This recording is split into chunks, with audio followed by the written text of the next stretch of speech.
নমস্কার বন্ধুরা, মিষ্টিমন চ্যানেলে সবাইকে সুস্বাগত।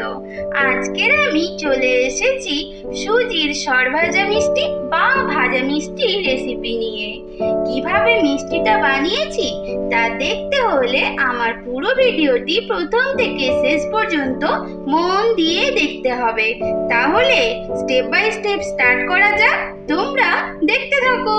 সুজির সরভাজা বা ভাজা মিষ্টি বানাবো, তার জন্য আমি দেখো এখানে এক বাটি সুজি নিয়ে নিয়েছি আর নিয়েছি কিছুটা পরিমাণে ময়দা। এখানে একটা গুঁড়ো দুধের প্যাকেট নিয়ে নিয়েছি আর নিয়েছি এক বাটি মতো চিনি, দুটো এলাচকে ফাটিয়ে নিয়েছি। এখানে আছে এক বাটি দুধ আর একটুখানি ঘি।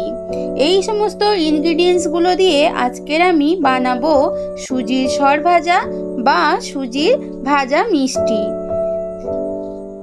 গ্যাসের মধ্যে কড়াইটা বসিয়ে দিয়ে কড়াইয়ের মধ্যে এক চামচ মতো ঘি দিয়ে দিলাম। ঘিটা গরম হয়ে যাওয়ার পর আমি বাটিতে যে এক বাটি সুজি রেখেছিলাম ওটা এবার অ্যাড করে দেব ঘিয়ের সাথে। সুজিটা এবার ঘিয়ের সাথে ভালো করে মিশিয়ে নিয়ে ভেজে নিতে হবে। খুব একটা লাল করে ভাজবো না, কিন্তু একটা ভাজা ভাজা স্মেল আসবে ততক্ষণ অবধি ভেজে নিতে হবে। সুজিটা কিন্তু অনেকটাই প্রায় ভাজা হয়ে গেছে। দেখো, দেখেই বোঝা যাচ্ছে যে সুজিটা ভাজা হয়ে গেছে এবং সুন্দর একটা ভাজা স্মেল সুজি থেকে বেরোচ্ছে। এই পর্যায়ে ময়দা নিয়েছিলাম প্রায় 3 চামচ মতো ময়দা আমি সুজির সাথে অ্যাড করে দেব। এইবার ময়দা এবং সুজি ভালো করে মিশিয়ে নিয়ে আরো কিছুক্ষণ ভেজে নেব। দেখো, ভালোভাবে কিন্তু ভেজে নিলাম। কালারটা সুজির আগের থেকে অনেকটাই চেঞ্জ হয়ে গেছে।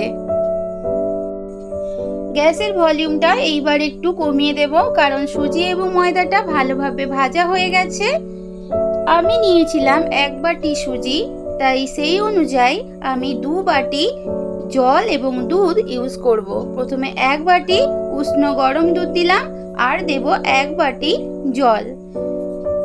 এইভাবে পরিমাপ মতো যদি দেওয়া যায় জল বা দুধ, তাহলে কিন্তু ডোটা খুব ভালো তৈরি হবে।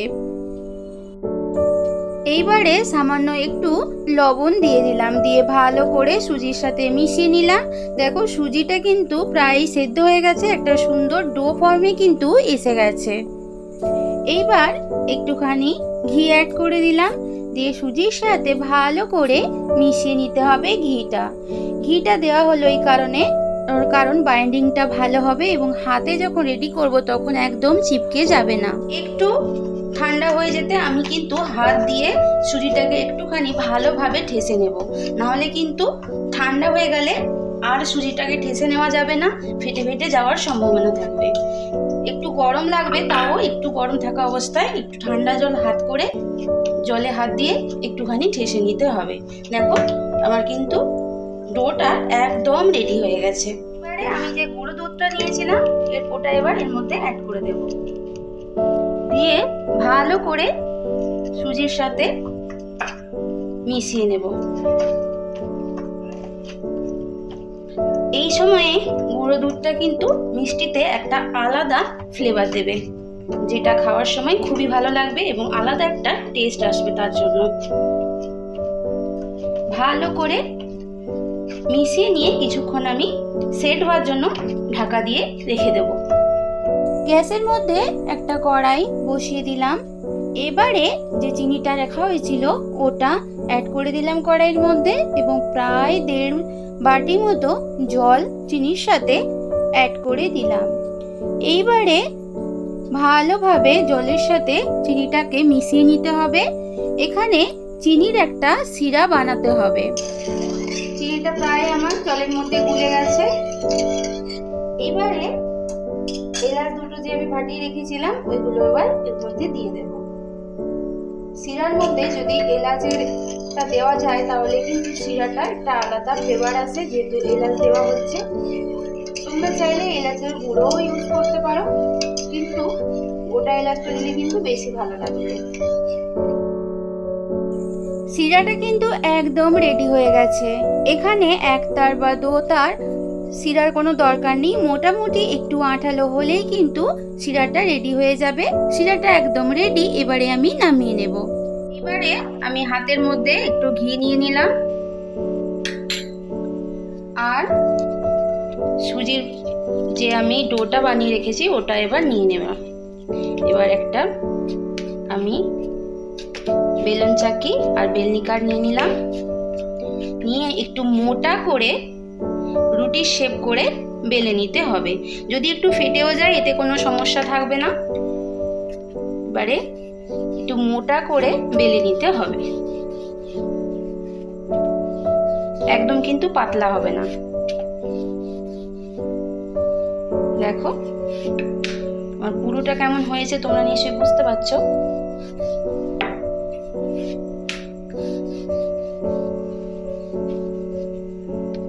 বেলা হয়ে গেল,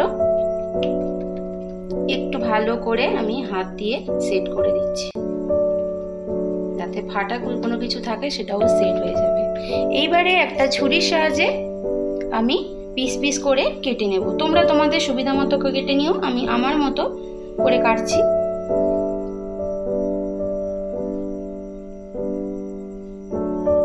এইভাবে প্রথমে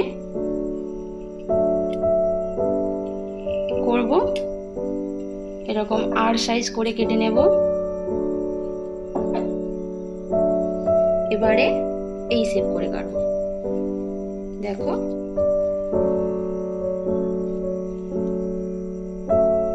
তোমরা ছোট বড় যেরকম তোমরা পছন্দ করবে তোমাদের মতো হিসাব করে তোমরা করে নিও। এর কোনো নির্দিষ্ট কোনো শেপ নেই, তোমাদের হিসেব মতো করো। এই দেখো সমস্ত সুজিগুলো আমার কিন্তু পিস পিস করে কাটা একদম রেডি হয়ে গেছে। এবারে এগুলোকে ভেজে নেওয়ার পালা। কড়াইতে সাদা তেল দিয়ে দিয়েছি, সাদা তেলটা আমার প্রায় গরম হয়ে এসেছে। এইবারে সুজির যে পিসগুলো আমি কেটে রেখেছিলাম ওইগুলো এবার এক এক করে দিয়ে দেব।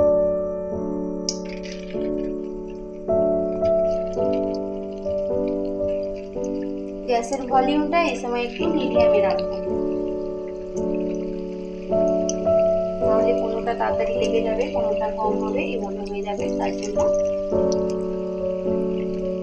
একটা পিঠ ভালোভাবে ভাজা হয়ে গেছে, দেখো একদম লাল লাল মতো কালার হয়ে গেছে। উল্টো দিকটা এবারে উল্টে দিলাম ভালোভাবে ভেজে নেওয়ার জন্য। দোকানে যেমন সরভাজা বিক্রি হয় এটা অনেকটা সেই রকমই। এটা সুজির সরভাজা বা সুজির ভাজা মিষ্টিও বলতে পারো। সমস্ত মিষ্টিগুলো ভেজে নিয়ে ফিরে আসছি, তোমরা দেখতে থাকো। ভাজা মিষ্টিগুলো একদম রেডি হয়ে গেছে, আমি প্লেটের মধ্যে সার্ভ করে নিয়েছি। এদিকে উষ্ণ চিনি শিরাটাও আমার রেডি আছে। এইবারে সমস্ত ভাজা মিষ্টিগুলো চিনি শিরার মধ্যে এক এক করে দিয়ে দেব এবং কিছুক্ষণ ডুবিয়ে রাখতে হবে, তাহলে কি চিনি শিরাটা মিষ্টির মধ্যে ভালোভাবে যাবে, তার ফলে মিষ্টিটা কিন্তু অনেকটা সফট হবে এবং স্পঞ্জি হবে। এইভাবে সমস্ত মিষ্টিগুলো শিরার মধ্যে ডুবিয়ে রেখে আমি ঢাকা দিয়ে আধা ঘন্টা রেখে দেব। এই দেখো বন্ধুরা, আমার সুজির সরভাজা বা ভাজা মিষ্টি রেসিপি একদম রেডি হয়ে গেছে। দেখো আমি মিষ্টিগুলোকে আধা ঘন্টা শিরার মধ্যে ডুবিয়ে রেখেছিলাম, এবারে আমি সার্ভ করে নিয়েছি। দেখতে যেমন ভালো হয়েছে তেমনই কিন্তু একদম রসে টইটুম্বুর। কিন্তু দেখো তোমাদের আমি দেখাচ্ছি কিভাবে শিরার মধ্যে দেখো মিষ্টিটা ডুবে গেছে। এই দেখো একদম কিন্তু সফট সফট হয়েছে, দেখেছো? এতটুকু কিন্তু ভেতরে যে রস ঢোকেনি একদমই কিন্তু বোঝা যাচ্ছে না।